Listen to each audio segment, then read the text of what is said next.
न सरकार मेरी है, न रौब मेरा है, न बड़ा सा नाम मेरा है, मुझे तो एक छोटी सी बात का गौरव है, मैं हिंदुस्तान का हूँ और हिंदुस्तान मेरा है और हिंदुस्तान मेरा है।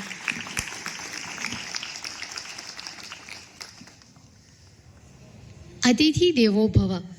अतिथि सत्कार बिना हर अरदास अधूरी है। अतिथि ही वो फरिश्ते हैं जिनके आने से आस पूरी होती है। अतिथि वो हैं फरिश्ते जिनके आने से हर आस पूरी होती है।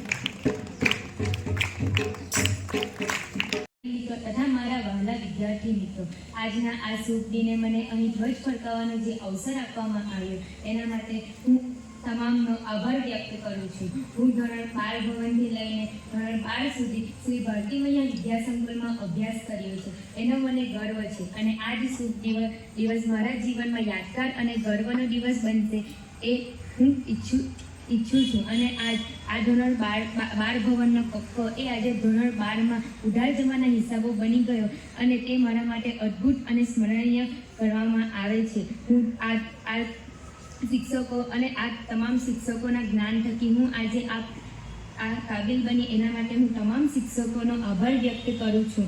અને શાળાના દિવસો એટલા સુવર્ણ હતા કે આજે એને હું ભૂલી શકું તેમ નથી. હું હાલમાં CMAની કામગીરી શરૂ કરી રહી છું અને આપ સૌને મને અહીં ઉપસ્થિત કરવા માટે થેન્ક યુ સો મચ.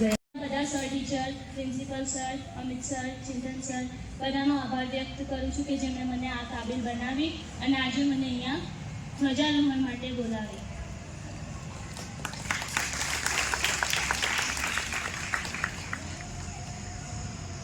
કંઈક કરી શકો છો. પહેલાં તો પોતાને માનવું પડે કે આપણે આ કરી શકીએ છીએ. એના માટે પોતાને કોન્ફિડન્ટ હોવો જોઈએ કે યસ, હું 10માં 1 ગ્રેડ લાવી શકું છું, હું આ કાર્ય કરવા માટે સક્ષમ છું. તે માટે પહેલાં પોતાને કોન્ફિડન્ટ હોવો જોઈએ. અને બીજી વસ્તુ કે શેડ્યુલ પ્રમાણે ચાલવું જોઈએ. બધું એમ જ ના જવા દેવું જોઈએ. પોતાનું એક શેડ્યુલ બનાવવું જોઈએ ને એને પ્રમાણસર રીતે ફોલો કરવું જોઈએ. એવી રીતે કરતાં કરતાં હું અહીંયા સુધી આવી છું ને મારું સપનું છે હું MBBS કરું, મોટો સર્જન બનું. And thank you for this. બોલો ભારત માતા કી જય. બોલો ભારત માતા કી જય.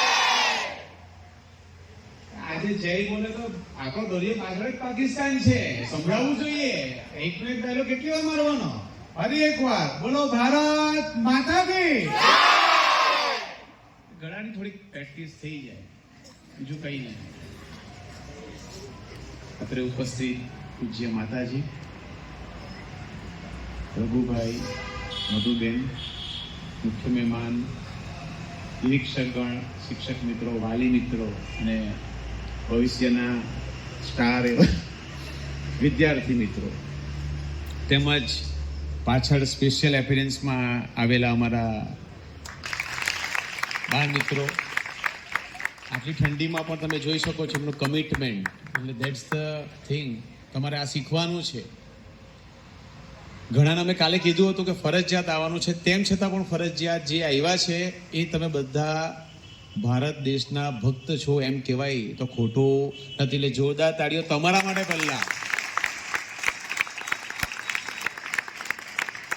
તો તમને ખબર જ છે આજે 75મો પ્રજાસત્તાક દિવસ છે.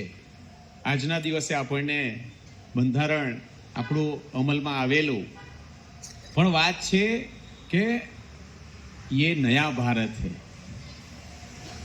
2024 એ તમને ખબર જ છે કે અત્યારે જ ફાલ્ગુની ટીચરે તમને કીધું તેમ 22 જાન્યુઆરીએ શું થયું હતું? રામ મંદિરની પ્રાણ પ્રતિષ્ઠા થઈ હતી. બોલો જય શ્રી રામ, જય શ્રી રામ, જય શ્રી રામ. કેવું પડે. એટલે આ જાન્યુઆરી કંઈક ખાસ છે અને એમાં આજે 26મી જાન્યુઆરીએ 75મો આપણે પ્રજાસત્તાક દિન ઉજવી રહ્યા છે. 75મો હોપ કે આપણે 100મો સ્વતંત્ર દિન પણ જોઈ શકીએ અને 100મો પ્રજાસત્તાક દિન પણ આપણે અહીંયા જ ઉજવીએ આ ભારતી મૈયાના પ્રાંગણમાં. આજના દિવસે અહીંયા માતાજી ઉપસ્થિત છે, પણ તમને ખબર નહીં હશે કે અહીંયા એક વ્યક્તિની જે ખોટ છે એમનું નામ પણ ભારત જ હતું, અને એ આપણા સંસ્થા કે જેમણે શરૂઆત કરી હતી આ સંસ્થાની, ભારતી મૈયા વિદ્યા સંકુલની, એ ભારતસિંહ મકવાણાને પણ આજે આપણે યાદ કરીએ છીએ. સાહેબનું સપનું હતું અને આ સપનાથી આજે આટલી મોટી સ્કૂલ અને આજે આપણે આટલા મોટા પ્રાંગણમાં આપણે પ્રજાસત્તાક દિન ઉજવી રહ્યા છીએ. તમે ઘણા બધા વિદ્યાર્થીઓ અહીંયા